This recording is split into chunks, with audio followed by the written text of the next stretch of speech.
Welcome to this Sufi night, reunion with the divine Seb-i Arus program. We have a very rich program tonight for you.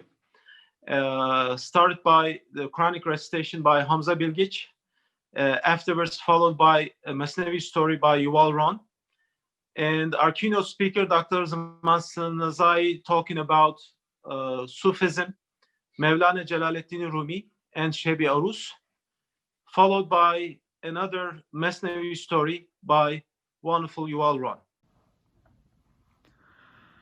أعوذ بالله من الشيطان الرجيم. بسم الله الرحمن الرحيم.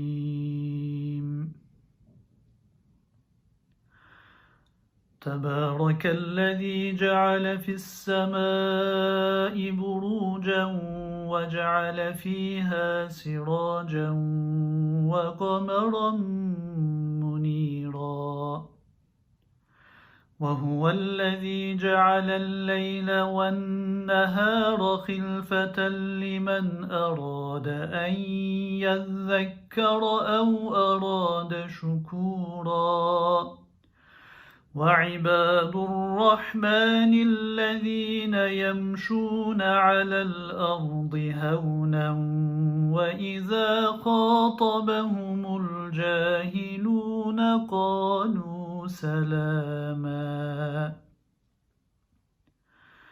والذين يبيتون لربهم سجدا وقياما والذين يقولون ربنا اصرف عنا عذاب جهنم إن عذابها كان غراما إنها ساءت مستقرا ومقاما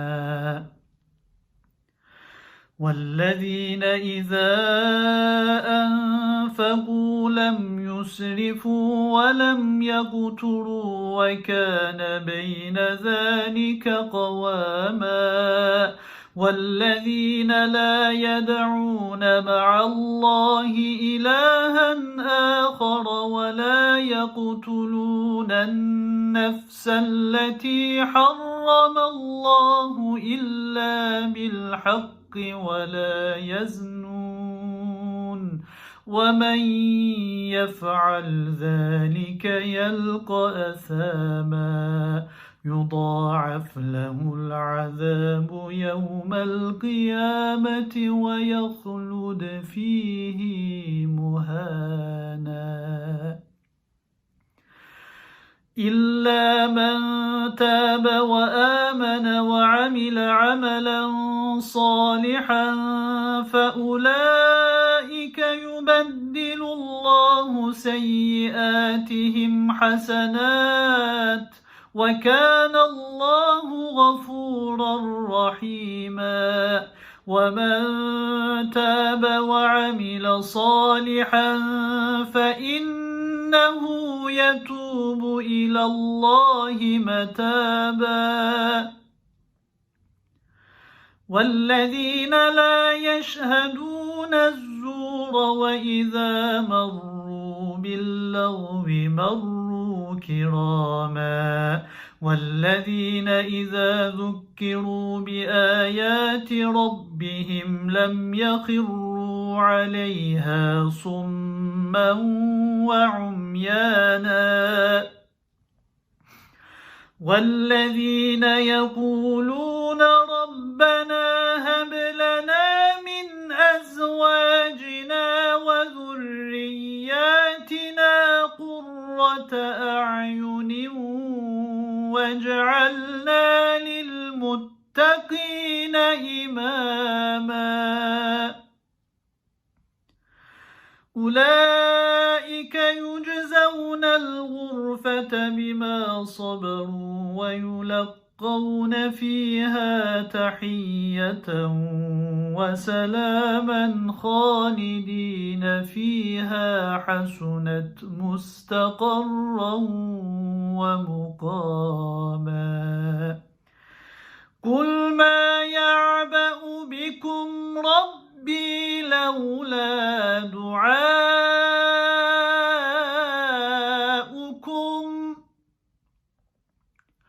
قل ما يعبأ بكم ربي لولا دعاؤكم فقد كذبتم فسوف يكون لزاما صدق الله العظيم.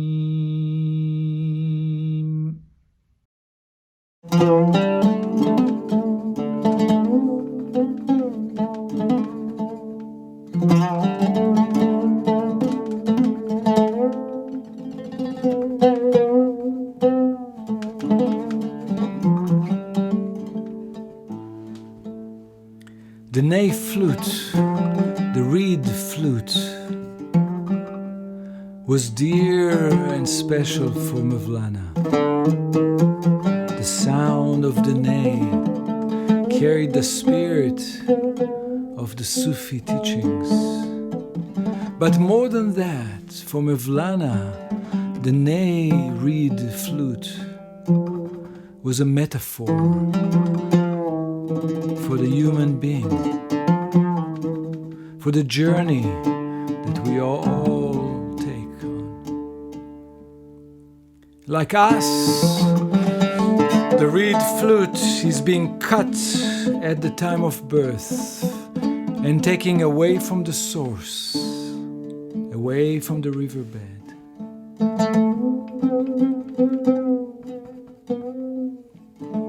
And then is put into the fire to make it hard and strong and capable of taking on a journey, taking on the task of putting out music. This is the fire of life that makes us strong and capable. And then come the holes that every mistake drills into us, and every hole is a lesson, and every lesson is a blessing, and every hole in the reed flute make it able to sing another sound, another note in the richness of the music of life.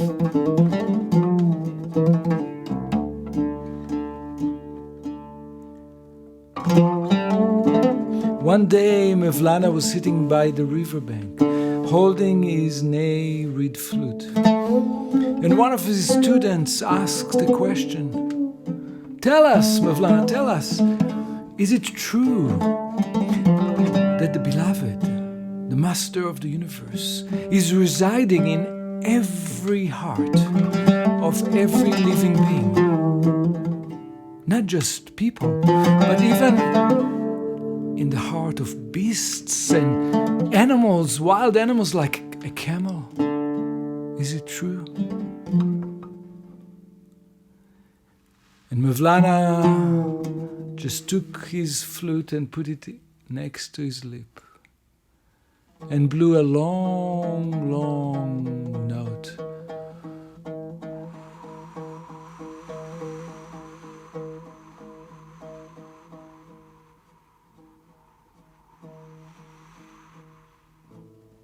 One long note, until everybody attuned in and were still and listened in.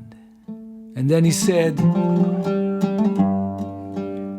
"Fetch me 7 camels and bring them to the washroom right there by the river, the big washroom with the stone walls and stone floors, and bring 7 bags of salt and pour the salt on the stones and lock the camels in there with no food and no water for 3 days and 3 nights. And so they did, the dervishes. They follow what Mevlana said. And at the end of the 3 days and 3 nights, they met again by the doors of the washroom. And they could hear the crying of the poor camels, who by then were so starved and so thirsty that they were licking the salt from the stone floors and becoming even thirstier. And then Mevlana said to the dervishes, "Take the camels, take the good camels out and bring them quickly to the riverbed. Have them drink the sweet water. Don't delay. Take them right away." And the dervishes rushed to follow through. And they take the camels to the riverbed, and no one noticed that Mevlana disappeared. And when they arrived in the riverbed, they could hear the most beautiful longing music played by the reed flute. And they looked up and they saw Mevlana sitting on a rock in the middle of the river, playing his reed flute, the ney.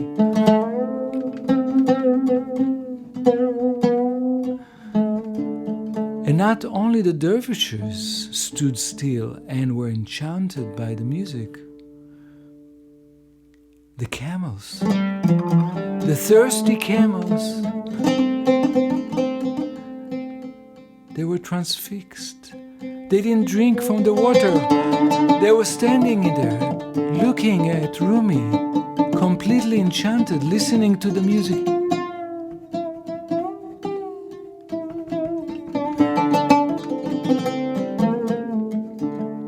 And then the camels start walking slowly towards Rumi without touching the water. And they just walked through the water towards Rumi, listening to that sound of the reed ney flute. And then suddenly Rumi changed the musical mode and began playing a completely different kind of music.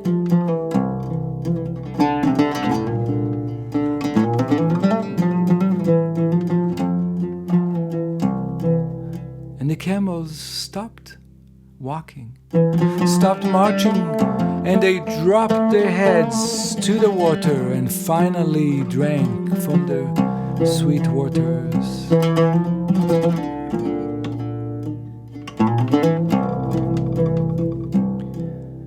And then Mevlana spoke to the students and said, "Good dervishes, as you could see, the beloved reside in the heart of any living being, in the heart of a tree, in the heart of a bird, in the heart of a blade of grass, in the heart of a camel. There is a spark of light of the beloved. And so turn dervishes, turn, because wherever you turn, there is the beloved.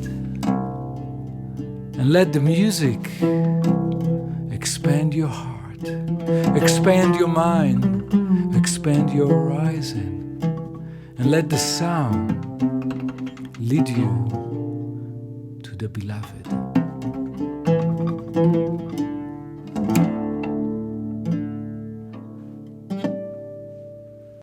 In the name of the one and only.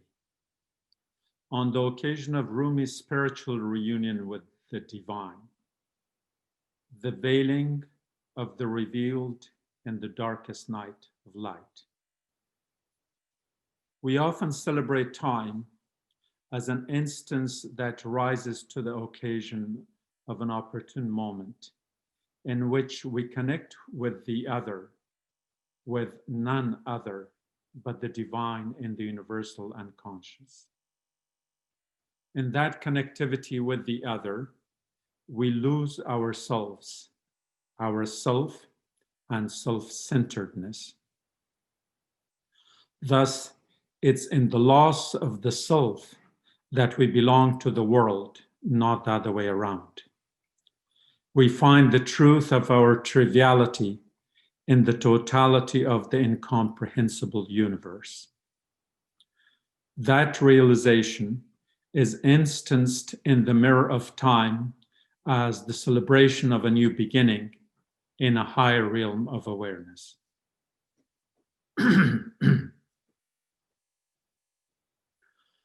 747 solstices ago, on the night of December 17, 1273, the soul residing in a body named Jalaluddin Muhammad Balkhi Rumi was recalled by the divine beloved to the realm of meaning, as his body was laid to rest in Ishel Torbe, or the Green Tomb.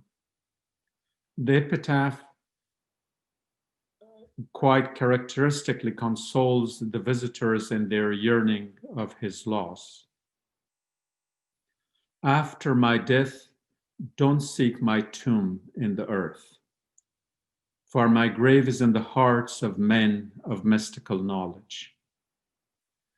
Rumi has left this world for centuries, but his spirit has not left the hearts of millions. He lives as an Islamic mystic through the traditions, rites, and rituals of his Sufi order, the Maulaviya. He lives in the thoughts of great philosophers through his ideas and ideals, but more importantly, through his poetry. Rumi lives in the hearts of millions who seek love, human and divine, as the revealing of the revealed. Every year at this time, when the northern world plunges into the darkest night of the winter solstice, the Sufis and mystics seek the light of his wisdom and feel the pull of his love in the commemoration of his spiritual reunion with the divine. The Sama, or the whirling and echoing ceremony of the Maulavi Sufis, is held honoring the poet of love. The return of his soul is celebrated through the turns of a whirling, in which they turn from right to left in the direction of the heart to acknowledge the presence of his being in their minds, while the essence of his spirit in their hearts. The Sufis reconnect with the universal unconscious through a reenactment of the cosmic world of harmony and balance, creating euphoria and elation through persistent turning towards the heart and turning with the soul. They become a microcosm of stardust in a galactic spiral in which the body is lost in turning, while the eyes need not wonder, for they know that فَأَيْنَمَا تُوَلُّوا فَثَمَّ وَجْهُ اللَّهِ, and wherever you turn, there is God's countenance. Thus, for the soul in constant praise of the divine, the Sama is a spiritual unfoldment towards a state of perfection that is the ultimate goal. The whirling of the body is often accompanied by a stirring of the soul through thought and words. That is when you contemplate on the meaning of meaning and you re-rhyme with Rumi. In search of the divine within, Rumi's timeless poetry stirs in the spirit of those who don't turn in the body.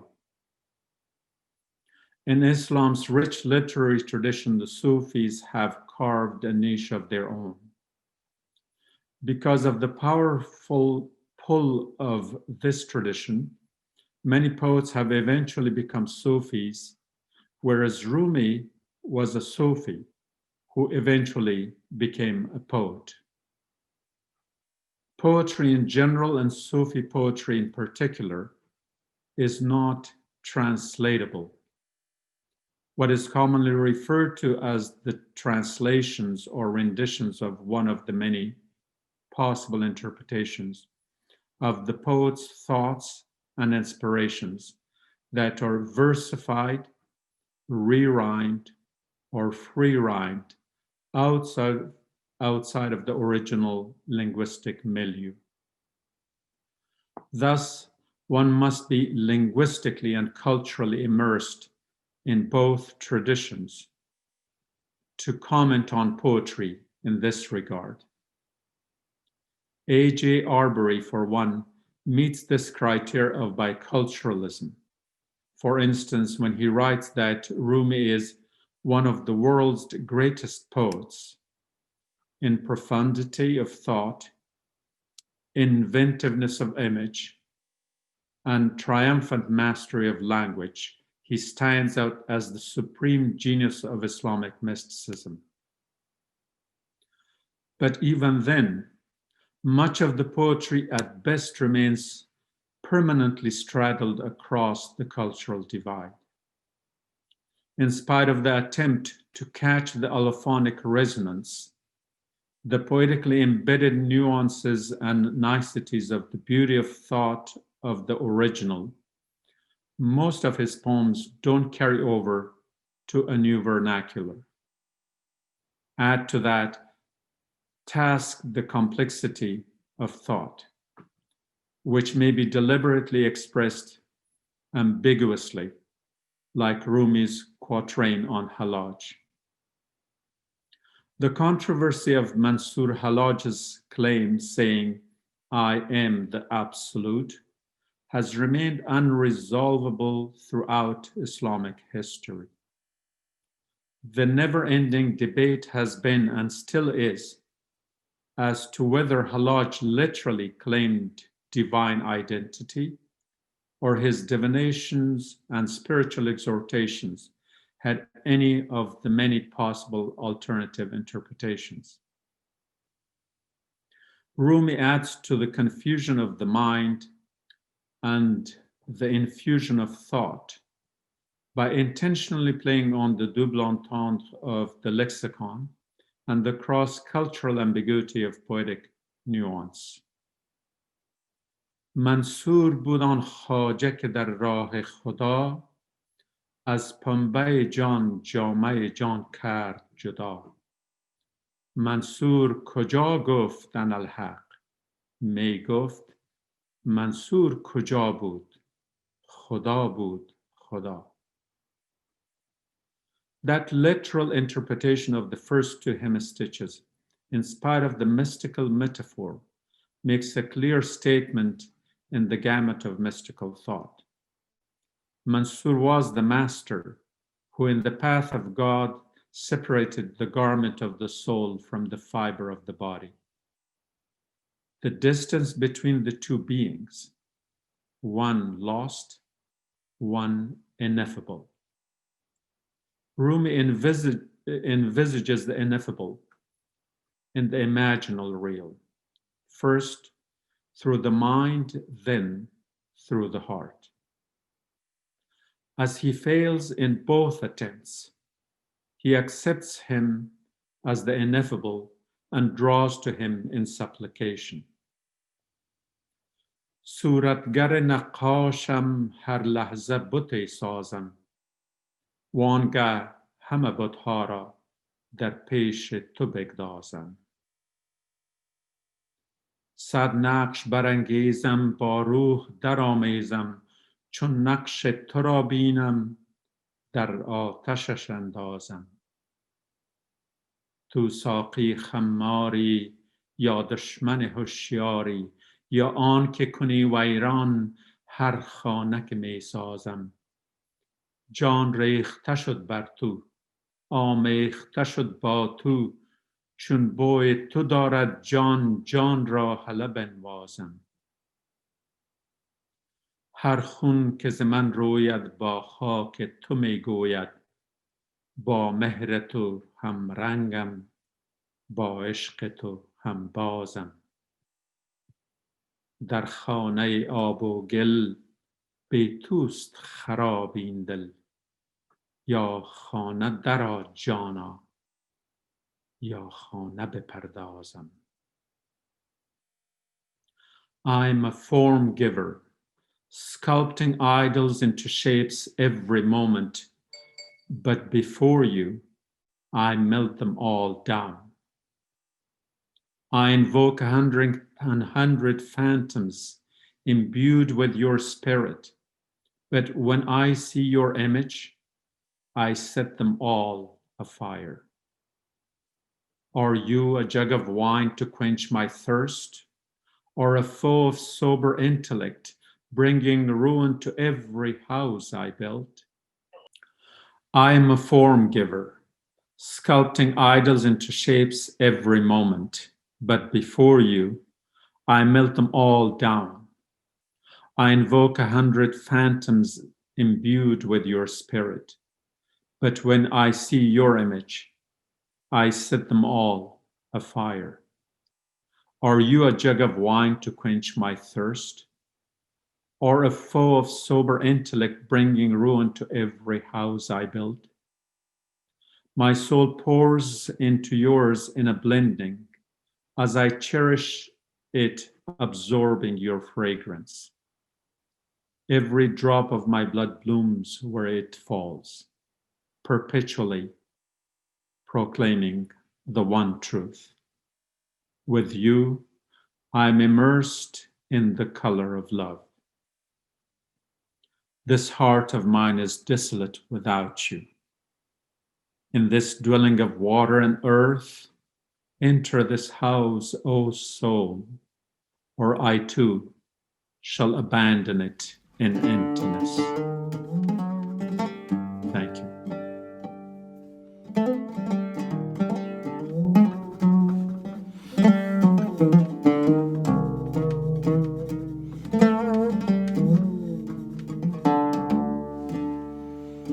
And when Shams left and disappeared, like he always does, Mevlana felt as if his heart was bleeding, wounded beyond repair. And Mevlana thought, how could it be that just now, when I found my greatest teacher, now that this incredible wisdom came to me, when I find the truth, when I find the path to the beloved, just now my teacher disappears. Why?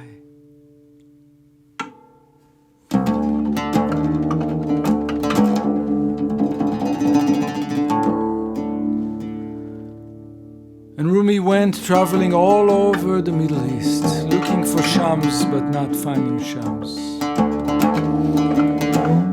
Hearing that Shams visited Damascus, he headed to the old market in Damascus. And right there in the square, between the spices and the goods from the east, he heard the sound. He heard the voice of Shams. And he looked around, and he couldn't see Shams, but he could hear Shams. And suddenly he saw him. He saw him standing there by the spices rack, and he ran and grabbed that man by the hand and turned him around. But it wasn't Shams. It was somebody else. And Rumi started turning and turning, hearing Shams and not seeing Shams, feeling Shams but not finding Shams. He heard his voice but he couldn't find him. He started turning and turning and turning, hearing the sounds of the goldsmith heating the gold. Cha, cha, cha. And he started turning and turning and turning to the sound of the goldsmith hitting the gold. Cha, cha, cha, cha. And he kept turning and turning and turning and turning, looking for Shams but not finding Shams. feeling Shams but not seeing Shams until he fell to the ground. And he realized right then that the search was over. There was no need to search anymore. He realized that Shams was inside of his heart.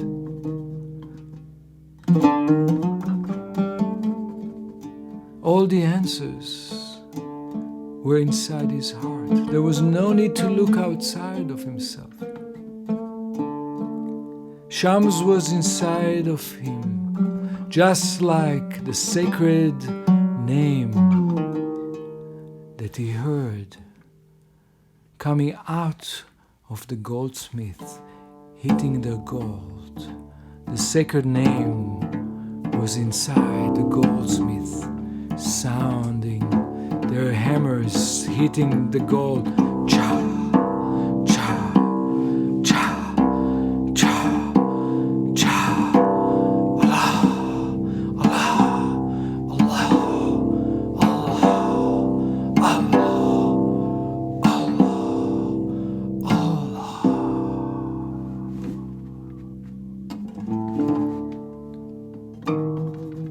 And this was the last lesson that Shams of Tabriz gave Mevlana Jalaluddin Rumi. Well, now we are with the Salam Ensemble Group. They're going to perform religious hymns and Sufi hymns for us, followed by another Masnavi story from wonderful Yuval Ron.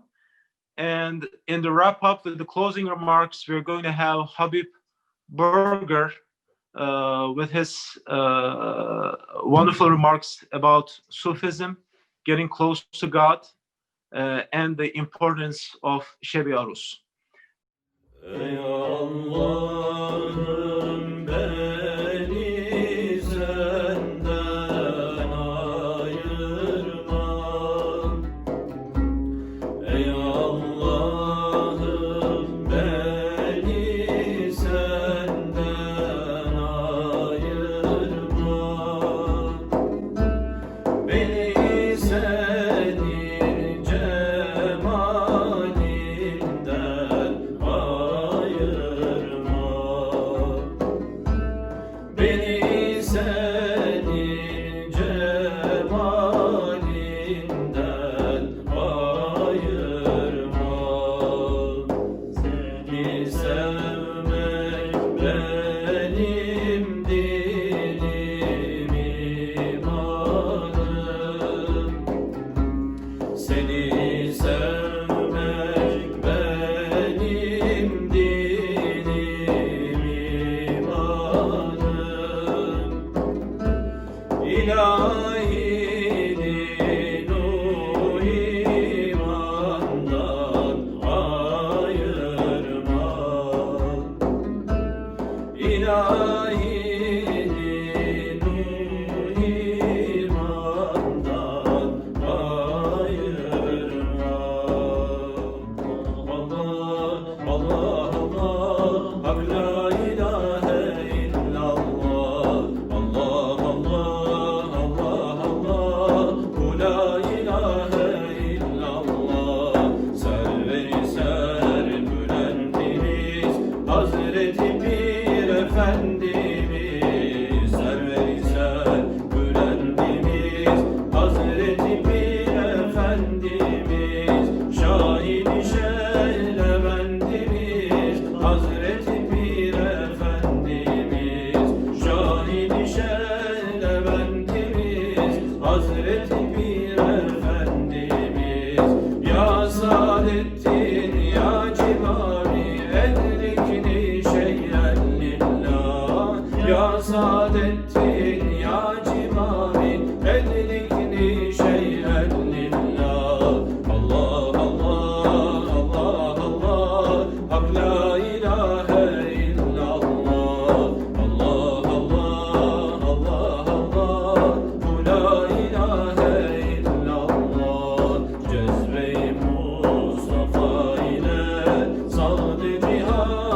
velvele Cezbe-i Mustafa ile saldı cihana velvele Gökte gider mukabele Hazreti Pir Efendimiz Gökte gider mukabele Hazreti Pir Efendimiz Ya Saadettin ya Cimavi edrikni şey'en lillah Ya Saadettin ya Cimavi edrikni şey'en lillah Allah Allah Allah Allah Hak la ilahe illallah Allah Allah Allah Allah Bu la ilahe illallah Şem-i ruhuna diz bilim bir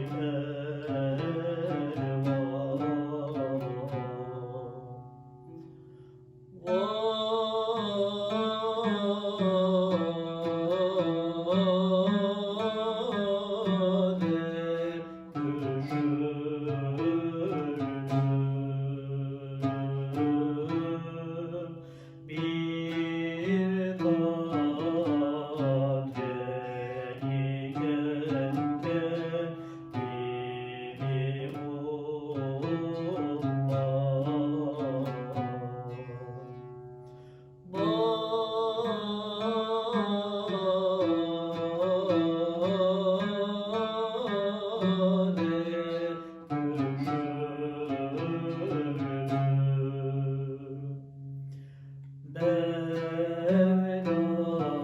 Mevla'yı seversen beni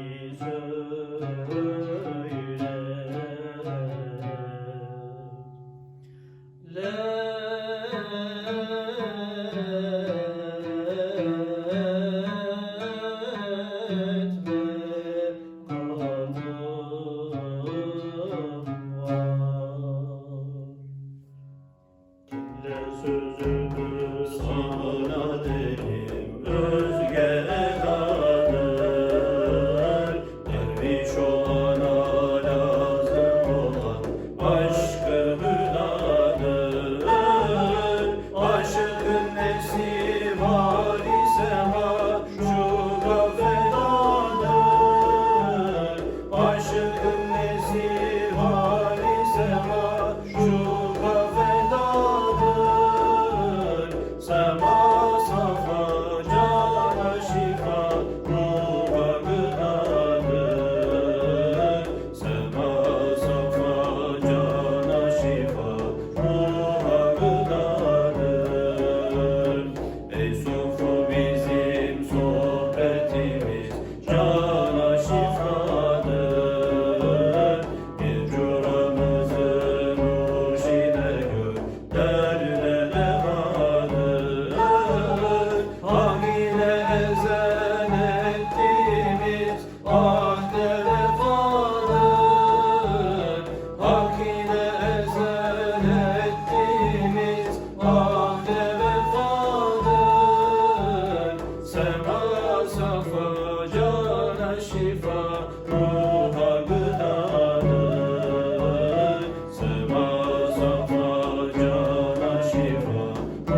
Mevlana Rumi one day was sitting by the pond, along with his students, who he was teaching a chapter from the holy book of the Quran. He was reading from a rare manuscript, an old handwritten manuscript that was in his family for hundreds of years. And suddenly, in the corner of his eye, Mevlana saw a strange man, a wanderer, perhaps a homeless, walking towards him. This man was the mysterious sage Shams of Tabriz. A sage that was wandering from place to place, never writing a word, never putting together wisdom in a book, always appearing and disappearing. And here he was, walking towards Mevlana Rumi, and no one, not even Mevlana, knew who this man was. And as Shams, this wandering dervish, came next to Mevlana Rumi, he asked very casually, "Dear brother, what is this that you are holding in your hand and reading from?" And Mevlana looked at this poor wanderer, homeless man, and said, "This is of no consequences for you." And Mevlana continued reading from the manuscripts. And the strange man, that wanderer, left and disappeared. And suddenly, from behind, Shams reappeared, running and grabbing the manuscript from Mevlana, and casually walking towards the water, and suddenly dropping the manuscript, that precious manuscript of the holy words of the holy book, dropping it into the pond. Everybody jumped to their feet. Mevlana was out of words. Nobody could say a thing. The students were looking at Rumi. Rumi was looking at Shams. And Shams very casually and slowly walked towards the water, reached his hand to the waves, the little ripples at the shore of the pond, and lifted the manuscript out of the water and handed it back to Mevlana. The manuscript was dry and unharmed. "What is this?" said Mevlana, looking at Shams, knowing that this man is a saint or magician, certainly not a regular human being. "This," said Shams, "is of no consequences for you, dear brother." From that day, Mevlana left all of his books behind. He left all of his books behind.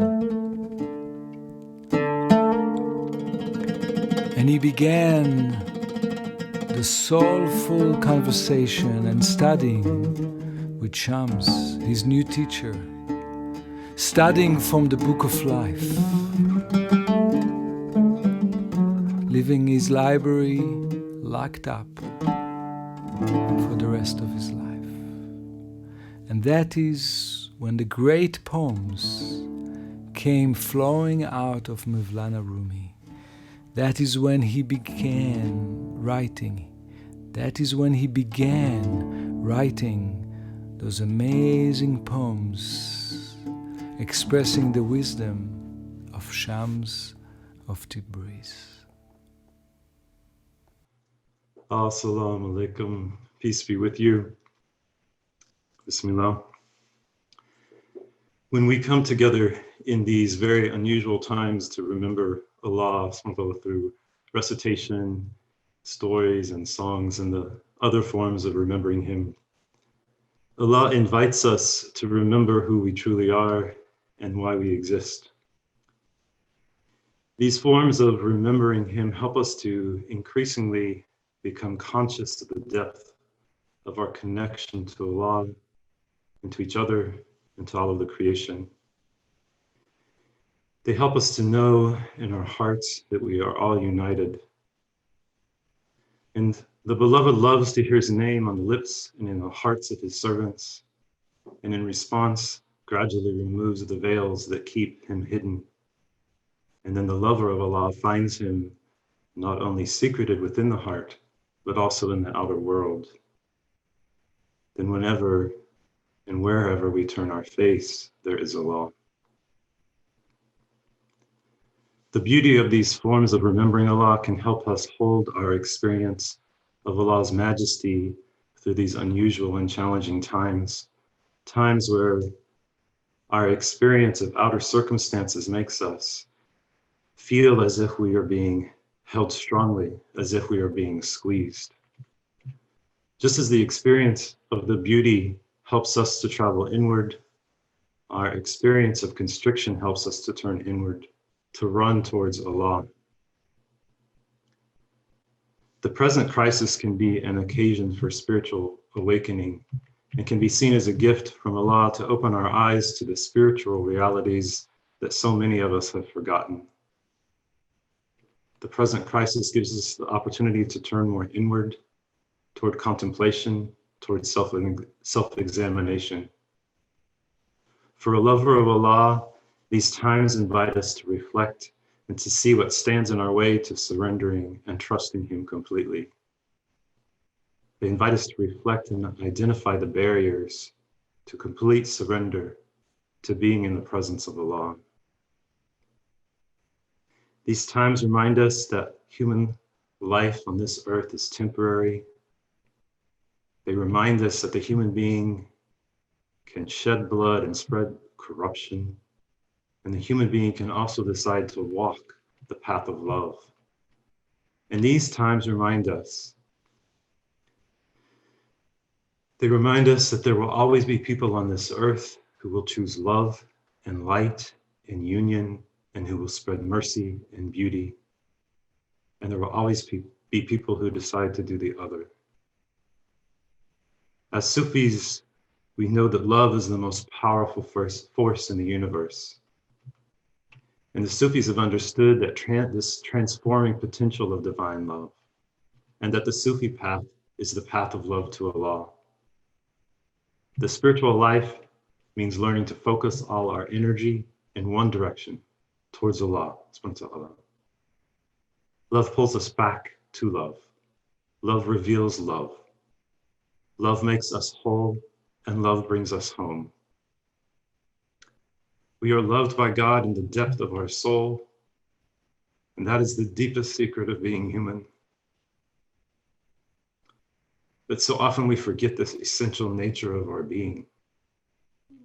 We find it hidden from us. But the Sufi path is a path of unveiling of this love, of awakening to the ability to love and be loved. It is a lifetime process of expanding, deepening, contemplating, surrendering, and healing. And it is our longing, it is the feminine side of love that brings us back to Allah. It is that longing that brings us to the nature of our soul.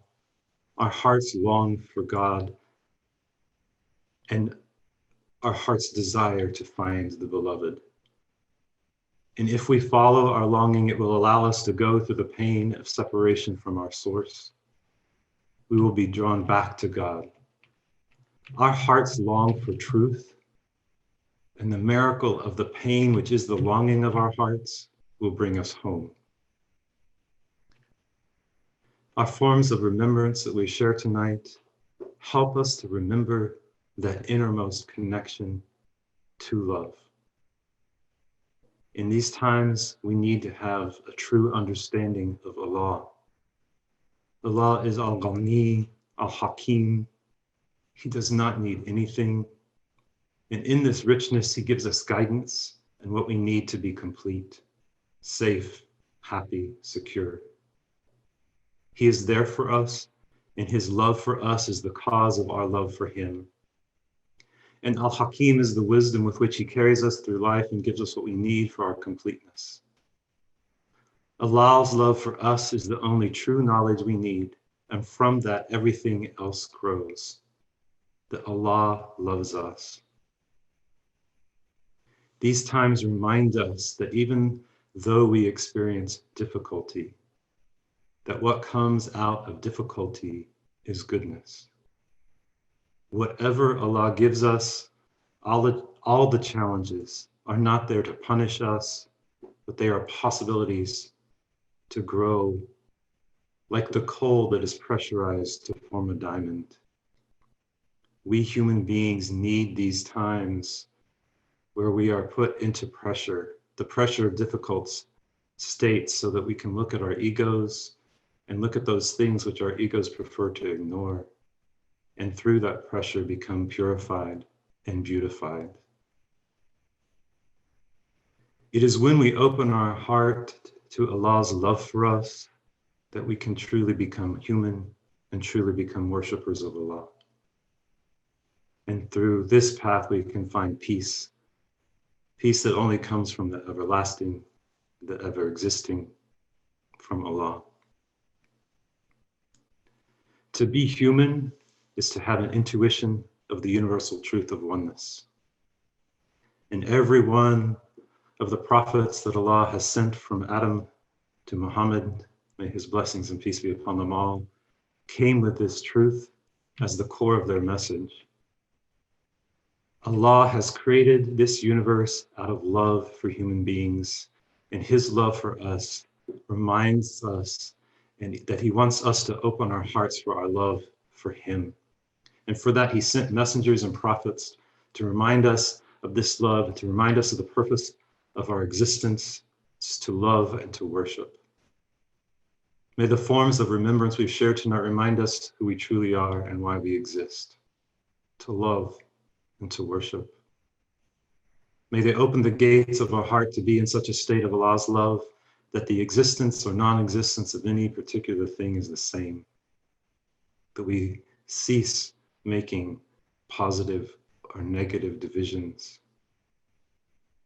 May our hearts and our souls expand and take us into our beauty and our goodness and our strength and our light, so that we function as servants of the divine in the material world through action, as channels for Allah's mercy. May we walk the path of love, respect, tolerance, of striving to understand, and of serving.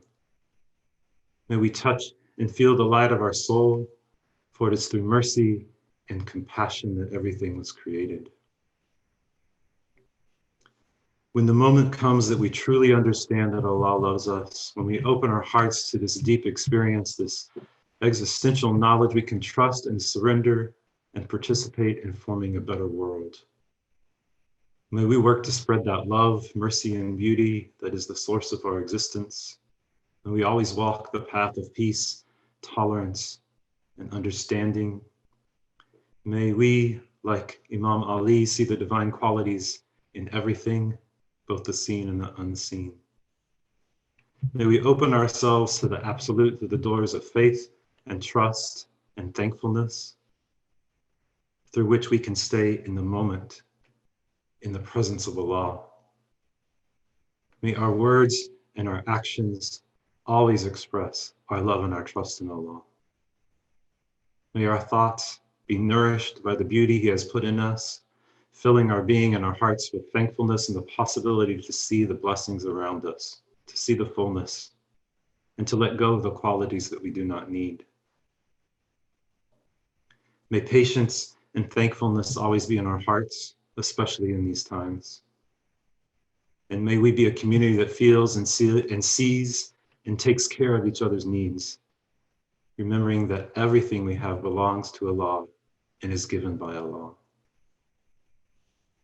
May Allah grant us courage and trust and dignity and awareness to be aware of the light that we carry within us and to nourish the connection to that light and to spread that light to all those who need support.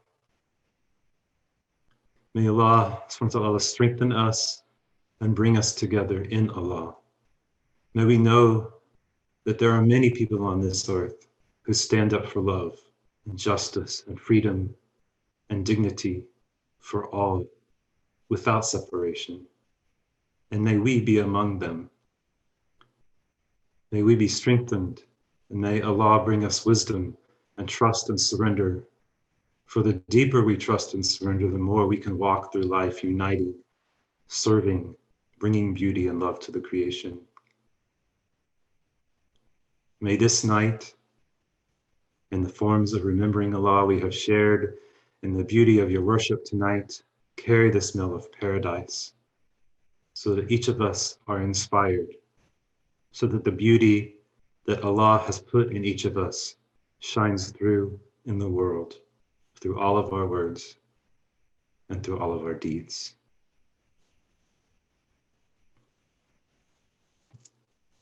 This Surah Fatiha. Bismillahirrahmanirrahim. Alhamdulillahi Rabbil Alameen. Rahmanirrahim. Maliki Yawmiddin. Iyyaka na'budu wa iyyaka nasta'in. Ihdina as-siratal mustaqim. Siratal ladhina an'amta alayhim. غير المغضوب عليهم ولا الضالين.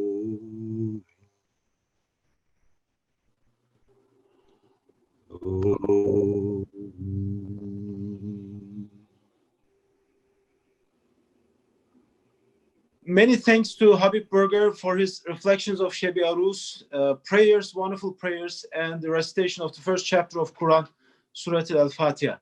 Of course, a Sufi night can't be without the whirling dervishes, but this time taped from back in 2016 from the Parliament of World Religions in Salt Lake City. Our wonderful volunteers of kids performed majestically at that event in Salt Lake back in 2016 at the Parliament of World Religions. Now I'll leave you with that and have a wonderful night. Thank you.